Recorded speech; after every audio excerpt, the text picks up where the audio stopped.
अभी जो है राजधानी पटना में है और हालांकि वीर कुंवर सिंह पार्क में उपस्थित है। आज करनी सेना का हुंकार जो है पटना में देखने को मिल रहा है। कई सारे साथी भी उपस्थित हैं दूर दराज से, यानी पूरे प्रदेश से करनी सेना के कार्यकर्ता उपस्थित हैं। आइए जानकारी लेते हैं कि आखिर जो है इतना बड़ा जो है हुजूम जनसैलाब पटना में लाने का रीजन क्या है। स्वागत है आपको। जय मां भवानी। मैं आशीष सिंह राजपूत, छपरा जिला से श्री राष्ट्रीय राजपूत करनी सेना जिला अध्यक्ष। ये क्षत्रिय हुंकार रैली है जो रविंद्र भवन पटना में रखा गया है। ये जैसे है हम लोग का एक 5 इसमें हम लोग मांगे रखे हैं, जिसमें सबसे प्रथम EWS का समीकरण जी। EWS का समीकरण यानी EWS का सपोर्ट में जी। EWS जो है सपोर्ट में तो है ही, क्योंकि EWS जो मिला है दादा सुखदेव सिंह गोगा मेडी के उनके मेहनत के बदौलत मिला है ये, तो सपोर्ट में तो होंगे ही, मगर इसकी समीकरण करनी जरूरी है, क्योंकि EWS के नाम पे क्षत्रियों को बरगलाने के लिए छोटा सा बस एक गिफ्ट टाइप का ये लोग दे चुके हैं। मगर दादा सुखदेव सिंह गोगा मेडी का जो स्वप्न था सभी 3600 कौम को लेकर चलने का कार्य था। कितना मिलना चाहिए EWS के तहत? 10% सही है या उससे ज्यादा चाहिए आपके क्षत्रिय समाज को, स्वर्ण जाति को?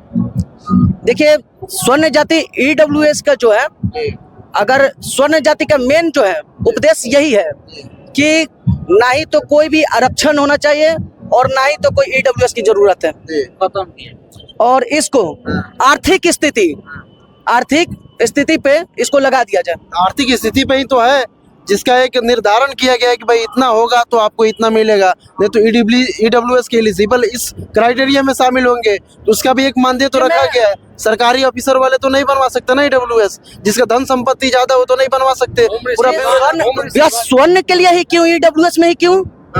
आर्थिक का अर्थ क्या होता है? बस EWS में ही क्यों? स्वर्णों के लिए है बस, सभी में लगाया जाए। जो SC ST हैं उनके लिए भी लगाया जाए, और जितने भी हैं सभी पूरे एकदम जो भी इंडिया में आ रहे लेवल है, बस EWS में ही ये पॉइंट क्यों है? आर्थिक स्थिति सभी जात में लगाया जाए, ये नहीं कि बस स्वर्णों में। SC ST कास्ट को जो आरक्षण दिया जाता है EWS को 10% मिलता है, तो ये सही नहीं है। नहीं, देखिए हम लोग ST ST के विरोध में नहीं है, हम लोग उन्हें भी समर्थन कर दे रहे हैं, मगर जो निचले वर्ग के लोग हैं उन्हें भी उसका फायदा नहीं होता, बस पॉलिटिशियन उठाते हैं इसका फायदा। हम लोग का कहना है तरीके से रविंद्र भवन में इतने बड़े हुजूम देखने को मिल रहा है, प्रदेश अध्यक्ष भी शामिल होंगे, राष्ट्रीय अध्यक्ष भी शामिल होंगे करनी सेना के। हाँ, सभी आएंगे, कार्यकारिणी अध्यक्ष शीला शेखावत जी भी आएंगे। तो मांग क्या है आप लोग का? हम लोग का मांग जो है क्षत्रिय हुंकार रैली है ये, और इसमें मांग है EWS का समीकरण, क्षत्रिय छात्र आवास पटना में, और उसके बाद पहले पटना में क्षत्रिय छात्र आवास हो, और पूरे बिहार के हर डिस्ट्रिक्ट में क्षत्रिय छात्र आवास होना चाहिए। समर्थन में है आप? बिल्कुल बिल्कुल बिल्कुल। कहने का अर्थ कि जातीय आधार पर जो रिजर्वेशन किया गया है, इकोनॉमिकली जो वीकर सेक्शन है, जैसे फॉरवर्ड में स्वर्ण में, तो इन्होंने ऑलरेडी कहा, ये छपरा जिला के जिला अध्यक्ष है, मैं उपाध्यक्ष हूँ, तो हम लोगों का मानना है कि किसी भी जाति में, किसी भी वर्ग में गरीब अमीर सब हैं, तो दूसरे जातियों में भी गरीबों को पूरा रिजर्वेशन दिया जाए, अमीरों को उससे अलग रखा जाए, तो ऐसी व्यवस्था क्यों नहीं है।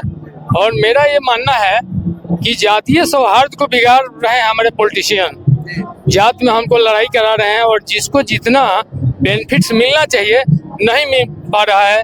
कोई बोल रहा है कि मैं ब्राह्मण का नेता हूँ, तो कोई हरिजन का नेता है, वो सबके आंख में धूल झोंक रहे हैं, बस बदलाने का एक प्रयास किया कर रहे हैं। बेसिकली ये है कि जो कमजोर है, गरीब है, उसको पूरा मदद किया जाए। हर जाति में अमीर लोग भी हैं जो उसका नाजायज फायदा उठा रहे हैं, गरीब तो गरीब ही रह जाएगा। अब जैसे एग्जाम्पल के लिए हरिजन जाति में देखा जाए, जिनके बच्चे आज भी स्कूल नहीं जा रहे हैं, चिंता का विषय है। और रिजर्वेशन आप चले जाइए वेस्टर्न कंट्रीज में, पश्चिमी सभ्यता में, पश्चिमी जो देश हैं, वहाँ पर रिजर्वेशन नाम का कोई भी चीज़ नहीं है। और उनके डेवलप नेशन होने का यही अर्थ है कि भाई वहाँ पे मेरिट को वरीयता दिया जाता है। यहाँ पर भी ठीक है, जो कमजोर हैं उनको मदद किया जाए। और दूसरा एक मानना है एज पर इकोनॉमिकल थॉट, मान लीजिए कि कोई प्राइवेट में कोई बिजनेस इकट्ठा करके रखा हुआ है, सपोज मैं बुचर हूँ, 50 बकरा रोज में काट रहा हूँ, और उसका जो सरप्लस इनकम है, he has to come under income tax slab, but he is not coming. I think as per central and state government directives, it is wrong practice. अब जैसे आप ये कीजिए, I work in Indian navy, I retire after 15 years, right? And after that, you see, in time of recruitment in all the three armed forces, there is not any reservation, because due to a strong organization and all these purposes, we have to serve on border areas, even sea, air, land also. But you see, after reservation, service personnel, they are getting reservation. I qualified SSC graduation level, and after that I have seen, yes, on caste basis, after retirement they are getting reservation. It means particular department minister, he is sleeping. All work he is to look after this one IAS officer. For what purpose you are sitting and you are becoming as minister? You have to look down, you have to correct the things. In time of recruitment, there is not any reservation. After recruitment, after retirement, why you are dividing ex-servicemen personnel? I think this is wrong practice, and there are so many things. Just see, I am talking about ration. Every month, lot of people, even just see, you are holding 30 acres land. To the point, and you can talk to Hindi because Okay, right. yeah. आपको 30 एकड़ जमीन है. जानते हैं कि बिहार में सारे लोग वही हैं। Right right. हाँ। आपको 30 एकड़ जमीन है, आप राशन ले रहे हैं, क्यों ले रहे हैं? जी। आप ये कीजिए कि मैं नेवी से रिटायर हूँ और सरकार के सेंट्रल गवर्नमेंट के नियम के अनुसार एक राज्य सरकार या केंद्र सरकार का जो एक्टिव सर्विस में है या रिटायर्ड है, तो वो 6,000 जो किसान का मिल रहा है मदद, वो नहीं ले सकता, राशन नहीं ले सकता। बताइए कि रिटायर्ड सर्विस पर्सनल जो है स्टेट या राज्य स्तर के, वो एक चपरासी भी हो सकते हैं। और जबकि गाँव में आपने देखा होगा कि करोड़पति हैं, वो सारे बेनिफिट्स ले रहे हैं। इसका ये अर्थ हुआ कि ये वोट बैंक की राजनीति हो सकता है। मैं पॉइंट आउट मोदी सरकार को नहीं कर रहा हूँ, लेकिन पॉइंट आउट भी कर रहा हूँ। आप उस गरीब को 5 केजी के जगह पर 20 केजी दीजिए, लेकिन गरीब को दीजिए, अमीर को नहीं। नहीं नहीं नो। क्या नाम हुआ आपका? मेरा नाम आशीष सिंह हुआ, छपरा जिला के जिला अध्यक्ष। आपका नाम? राजकुमार सिंह। जो मिलना चाहिए, फैसिलिटी जो मिलना चाहिए, वो गरीबों के लिए है, यानी अमीरों के लिए नहीं। मगर हर वर्ग में गरीब है, ये नहीं है कि बस पिछले वर्ग में गरीब है, क्षत्रिय में भी है गरीब।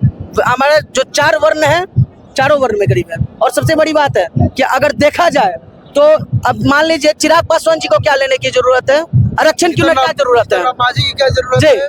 सबसे बड़ी बात है, इतने बड़े बड़े पॉलिटिशियन जो है, इन्हें क्या जरूरत है आरक्षण की? मगर ये लोग भी आज भी ये लोग आरक्षण ले रहे हैं। आखिर क्यों आरक्षण ले रहे हैं ये लोग? इनको क्या जरूरत है? उन गरीब भाइयों को, उन गरीब पासवानों को जरूरत है जो आकर, जो हर आज भी मजदूरी कर रहे हैं। हर वर्ग में मजदूरी है और हर वर्ग में, और बिहार पलायन करना पड़ जा रहा है। क्यों? क्या कर रहे हैं बिहार गवर्नमेंट के? बिहार गवर्नमेंट की सरकार क्यों क्या कर रही है? और सबसे बड़ी बात है कि मैं बिहार गवर्नमेंट को भी एक बात बोलना चाहता हूं, जो बिहार पलायन का बात चलता है हमेशा, अक्सर जब बच्चे 18 साल से पहुंच जाते हैं ऊपर, तो उनको बिहार पलायन करना पड़ता है। आखिर क्यों? सरकार क्या कर रही है? बिहार सरकार भी इसमें दोषी है, इसमें कहीं ना कहीं सेंट्रल गवर्नमेंट भी दोषी है, और बिहार को हमेशा देखा जाता है कि बाइक कट कर चला जाता है। और विशेष कर स्वर्ण को, सभी स्वर्ण को एकदम ये लोग बाइक कट कर चलते हैं। आखिर क्यों? हर जगह कहीं भी आप देख सकते हो उठाकर। और इतिहास गवा रहा है हम लोग कि अगर क्षत्रिय नहीं होते तो ये सनातन धर्म नहीं होता, और नहीं तो यहाँ पे ये हिंदुस्तान का जो है समीकरण जो आज नेता बन चल रहे हैं। बिहार के मुख्यमंत्री नीतीश कुमार को और बिहार के प्रदेश अध्यक्ष डॉक्टर संजय जायसवाल को क्या देना चाहिए? जी, मैं बोलना चाहूंगा, बिहार के मुख्यमंत्री जी जिस वर्ग से वो बिलोंग करते हैं, क्या वो किसी गरीब बेटी के शादी में पहुंचते हैं क्या? नहीं। हकीकत यही है कि वो लोग जात का नेता जरूर है, और जात की नीति की राजनीति करते हैं वो लोग। और सबसे बड़ी बात है कि भाई किसी भी गरीब की बेटी के शादी में कोई पॉलिटिशियन नहीं जाता है बड़ा। बस एक बात कहता है, अगर कोई है तो कहते हैं चिराग पासवान जी हम पासवानों के नेता हैं, लालू यादव जी कहते हैं हम यादव के नेता हैं, और कहीं ना कहीं कहते हैं कुर्मी के नेता हमारे मुख्यमंत्री बनकर बैठे हुए हैं। और कहीं ना कहीं देखा जाए अगर, तो कोई भी नेता किसी गरीब पासवान के द्वार पे नहीं जाता है। अगर आप कह दे रहा हूँ, मैं ऑन कैमरा बोल रहा हूँ, और ये चिराग पासवान जी को भी ओपन चैलेंज कर रहा हूँ, और जितना भी मैं लालू यादव को भी मैं कर रहा हूँ, और जितने भी ये नेता, सभी को मैं एक बात बताना चाहता हूँ, क्या वो गरीब वर्ग के जो भी जहाँ भी है, अगर धरातल पर देखा जाए, धरातल पे, तो कौन जाता है करने के लिए? कोई नहीं जाता है गरीब के घर में, कोई नहीं उसके घर का पानी पीता है। क्यों? और हमेशा बदनाम किया जाता है क्षत्रियों के कि क्षत्रिय कभी नहीं जाते हैं गरीबों के घर में। ये सारा गलत है। 3600 कौम को लेकर श्री राष्ट्रीय राजपूत करनी सेना चलता है करने। जय भारत।